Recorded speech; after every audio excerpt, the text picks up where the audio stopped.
লালমনিরহাটের ৩টি পৃথক সীমান্ত পয়েন্ট দিয়ে ৩৩ জনকে বাংলাদেশে ঠেলে পাঠানোর চেষ্টা করেও সফল হতে পারেনি ভারতের সীমান্তরক্ষী বাহিনী বিএসএফ। বর্ডার গার্ড বাংলাদেশের বিজিবির কঠোর অবস্থান ও তাৎক্ষণিক প্রতিরোধের মুখে শেষ পর্যন্ত ওই ব্যক্তিদের নিজ ভূখণ্ডে ফিরিয়ে নিতে বাধ্য হয় বিএসএফ।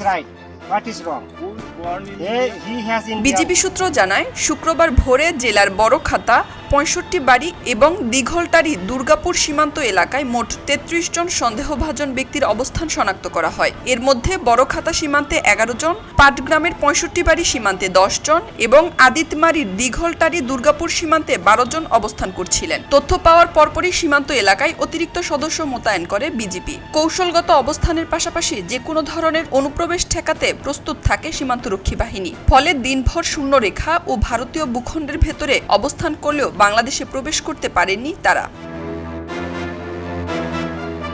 শুক্রবার রাতে হাতীবান্ধা উপজেলার বড়খাতা সীমান্তের বুড়া সরাডুবি এলাকায় অবস্থান করা ১১ জনকে ভারতের ১৫৭ বিএসএফ ব্যাটালিয়নের সদস্যরা তারকাটার ভেতর ফিরিয়ে নিয়ে যায়। একই রাতে আদিতমারির দুর্গাপুর সীমান্তে অবস্থান করা আরও ১২ জনকেও সরিয়ে নেয় বিএসএফ।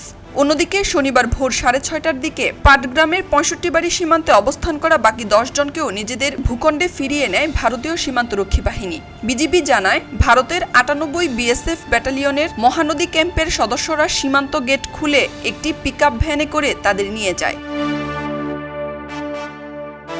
বিজিবির পক্ষ থেকে জানানো হয়েছে, পুশিনের উদ্দেশ্যে সীমান্তে আনা সব ব্যক্তিকেই ভারতীয় কর্তৃপক্ষ নিজ দেশে ফিরিয়ে নিয়েছে। বর্তমানে ৩টি সীমান্ত পয়েন্টে পরিস্থিতি স্বাভাবিক রয়েছে। তবে সীমান্তে যে কোনো ধরনের অবৈধ অনুপ্রবেশ ও পুশিনের চেষ্টা প্রতিহত করতে বিজিবির টহল এবং নজরদারি কার্যক্রম আগের মতোই জোরদার রাখা হয়েছে।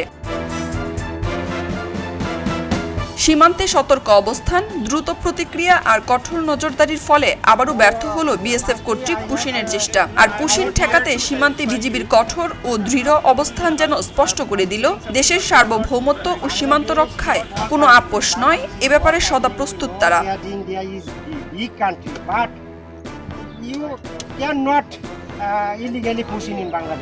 খবরের কাগজ, নিখাত, নির্ভীক, নিরপেক্ষ।